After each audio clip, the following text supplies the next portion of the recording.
right to this, a suggestion via Discord. Guys, the name of the video is China challenged U.S. helicopter. Big mistake. This is coming from the channel. Hold on. Beyond Military. Let's jump into it, guys. Let's see what this video takes us. The South China Sea. An American helicopter was doing something that made Beijing very nervous. Okay. To counter this, they scrambled their best attack helicopter to stop it. But the Z10? Chinese pilot didn't know he was about to make a career-ending mistake. What do we bring? For the next 72 minutes, while trying to intimidate the most powerful Navy on Earth, this pilot would accidentally teach the Americans something Beijing never wanted them to know. The Chinese Z-10 pilot had been scrambled from Xiamen 28 minutes earlier with orders that basically amounted to go scare off the Americans. Yeah, that wasn't going to work, guys. The U.S. Navy MH-60 Romeo, think of it as basically the Swiss Army knife of military helicopters, was busy tracking a Chinese Type 039 diesel submarine. The sub had been submerged for 48 hours and was desperately trying to recharge its batteries. Diesel subs are like holding your breath underwater. Eventually, you have to come up for air, and when you do, America is watching. Foreign military aircraft, you are approaching Chinese territorial waters. Alter your course immediately. The transmission crackled over the radio as the Z-10 pilot banked hard across the Romeo's nose at 500 meters. Just one problem. They were 50 nautical miles away from any Chinese territory, in international airspace. Oh, so what did you think was going to, you thought you were going to bully us? Is that what you thought was going to happen here, guys? That's not going to work. All right. Like, we are not, like, we may be getting close to your territory specifically, right? Within your borders, but we're not actually there yet. Right. So how about you calm that down for a moment? Where America had every legal right to be. Right. The Romeo's 3-person crew, 2 pilots and 1 sensor operator, didn't even flinch because they knew something Beijing didn't. Okay. For the next 72 minutes, while trying to intimidate the U.S. Navy, China was about to do something incredibly stupid. See, the Romeo wasn't just sightseeing. Those bumps and bulges on its fuselage, LiDAR? those are AN/ALQ-210 electronic support measures pods. Think of them Okay. as digital vacuum cleaners, sucking up every electronic emission from that Z-10. Radar frequencies, communication protocols, Like a spy engine plane, harmonics, spy helicopter. everything was being cataloged, while the Chinese pilot thought he was being intimidating. The Z-10 you see flying around here is what happens when you order an Apache helicopter from Wish, built with leftover Russian design assistance from the 1990s. Oh, that's disrespectful. When Russia needed cash and China needed helicopters, You have to sure, say it like that, looks bro. intimidating with its angular design. But so does a Toyota Camry with a body kit. Beijing's pilot fired 2 flares around the Romeo. This wasn't an attack, it was theater. Right. The aviation equivalent of a chihuahua barking at a pit bull. Yeah, this is The too American disrespectful. crew's response? They pointed their dipping sonar directly at the submarine below. The message was crystal clear. We still see your friend down there.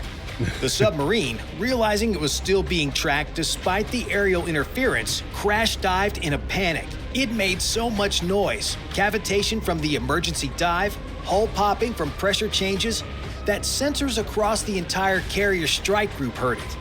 In submarine warfare, noise equals destruction, and the Chinese pilot had just punched his own submarine's ticket while trying to protect it, if this had been a real war.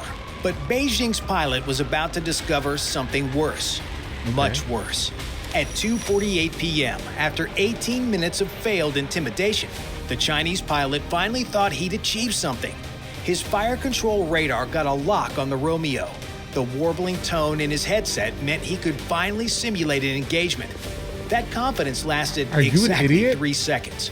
Guys, so for example, the same reason why we apparently did not specifically target that submarine, even though we were apparently following it in international waters, and the reason why that submarine didn't attempt to attack the helicopter was because for what? Right? Like, how do you think you're going to get away with attacking another country's ship in international waters, specifically unprovoked here? Like, guys, listen, they have every right to be where they are, just like how we have every right to be where we are in international waters. The submarine does also, guys, right? So just understand here. Why would you posture and commit any type of theater in this scenario? just leave everyone alone until you realize that they're in your border. Then it's a different conversation. All right. That's how long it took for Americans to stop laughing and flip a switch. What happened next was the electronic warfare equivalent of bringing a super soaker to fight Navy SEALs. A nearby EA-18 Growler started blasting the Z-10 with electromagnetic energy using its ALQ-99 jamming pods. Suddenly, the Chinese pilot's radar looked like a TV screen with no signal. His lock didn't just disappear. The American helicopter appeared to split into 12 different contacts. Some were flying backwards. Others were apparently teleporting. One showed up inside his own cockpit. This is what happens when 1990s Russian hand-me-down technology meets modern American electronic warfare. The ALQ-99 doesn't just jam radars. It makes them hallucinate. Like ghosts. It's frequency agile, hopping across the electromagnetic spectrum faster than the Chinese radar can follow. While Beijing's pilot was looking on one frequency, the jamming had already moved to 50 others. But it got worse. What appeared on his threat display next gave him goosebumps.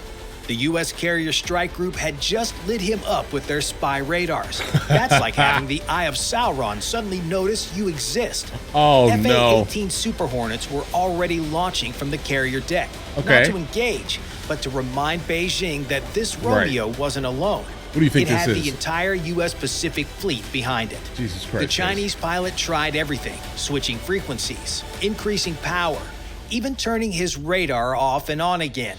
Nothing worked. The Romeo's electronic warfare suite operates across multiple bands simultaneously, creating what specialists call the full spectrum dominance experience, or what Chinese pilots call, oh no. Meanwhile, the American crew remained so calm, they were probably discussing lunch plans. They knew in exactly 4 minutes, the situation would get even more embarrassing for China. Things were starting to escalate. The Romeo's pilot decided to send another message, a slight bank to point the dipping sonar at the submarine below. The submarine, still being tracked despite all the aerial interference, was now making desperate evasion turns. Each turn created more noise. More noise meant better tracking. The Chinese pilot wasn't helping one bit. The U.S. aircraft commander finally transmitted with the kind of professionalism that only comes from absolute superiority. Chinese military aircraft. This is the United States Navy aircraft, operating in international airspace in accordance with international law. Of course. We will maintain course and altitude. Translation. Nice try, kid. What are you trying to do here? What Beijing didn't realize was that every second was intelligence gold. The amount of data being collected was staggering. Communication protocols showing their encryption was from 2003. Radar frequencies revealing they hadn't updated since buying the Russian design.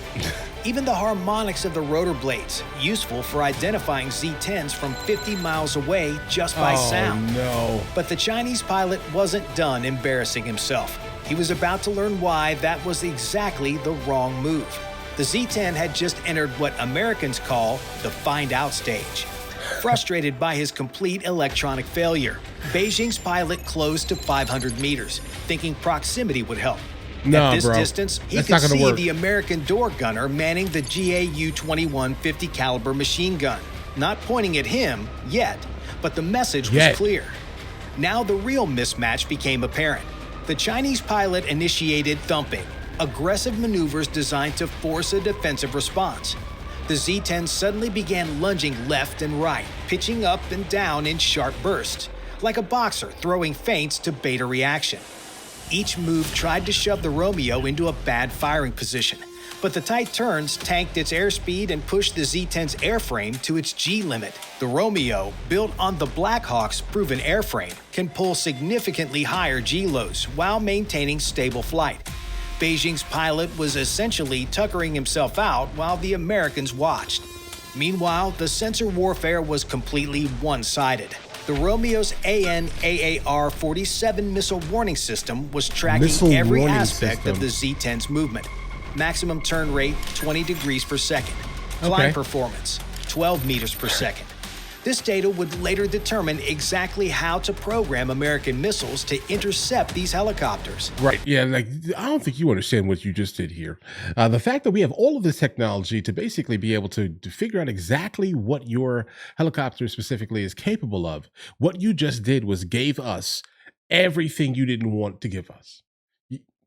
We can now see you from 50 miles away based off the sound of your rotors. Oh, no. The Z-10 was providing its own defeat instructions. The Romeo's FLIR camera was recording everything in 1080p infrared.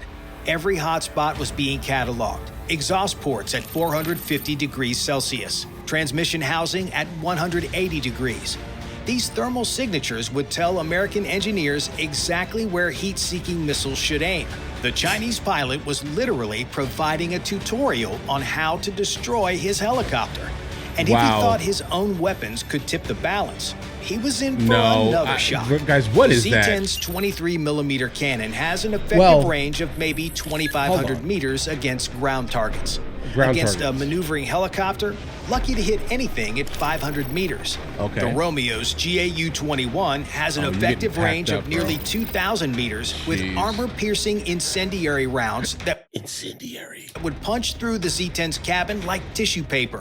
Which, given Chinese manufacturing standards, it basically was. Well, yeah, I mean, they're basically making a play on the concept of like tofu dreg, where they would build buildings like skyscrapers in like 3 months and they just fall apart. By now, the Z-10's warning panel looked like a Christmas tree. That's not everywhere, guys. The control inputs were getting mushy. His helicopter seemed to be on the verge of literally flying itself to pieces. The Chinese pilot felt the stick fighting him, but running meant court-martial. He switched the warnings to silent and pushed harder for one last maneuver. He attempted radar locks 14 times. Each attempt was a gift to American electronic warfare specialists. The Romeo's systems logged every frequency hop, every pulse pattern, every desperate attempt to burn through jamming. It's like watching someone repeatedly try the wrong password while you write down each attempt. When Beijing's pilot attempted laser designation with his electro-optical system, the Romeo's sensors didn't just detect it. They identified the exact model and software version. This meant America now knew how to jam not just this helicopter, but every Chinese vehicle using the same systems. One helicopter encounter just compromised an entire generation of Chinese weapons. The stress was becoming visible now.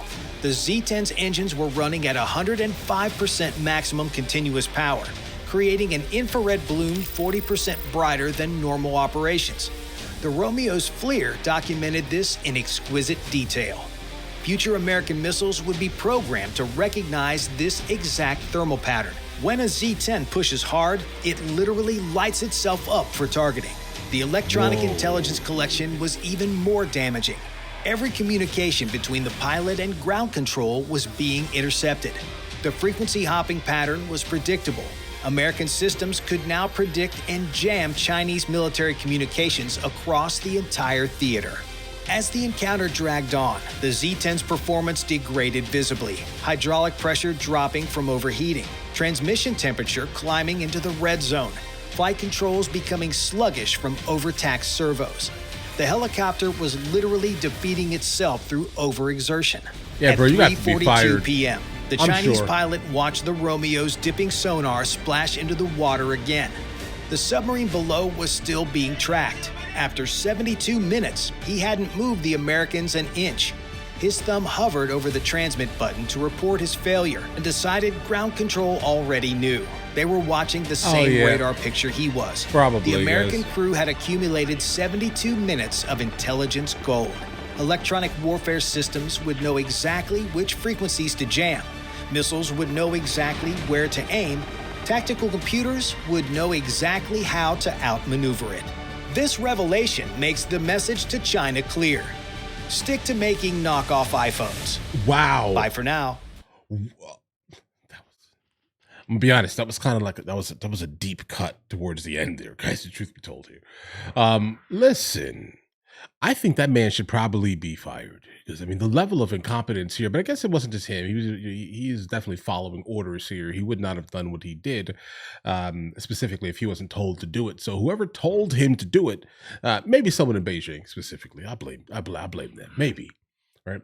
Whoever told him to do that absolutely wrecked whatever plans that they actually had. Because listen, bro, the technology that the United States of America basically exudes, the technological advancements, right, is going to consistently jam you up, bro. It's going to mess you up consistently. That's how this works here going forward. I want to hear more of this story, guys. Send me more of these videos, guys. This was greatly put together. Seriously, I felt like I learned a lot here. But all right, listen, guys, you guys have an absolutely amazing day. If you guys are new here, please like and subscribe. In the meantime, I'll catch you guys later. Again, the name of the channel the video came from is called Beyond Military. It'll be in the description, guys. All right?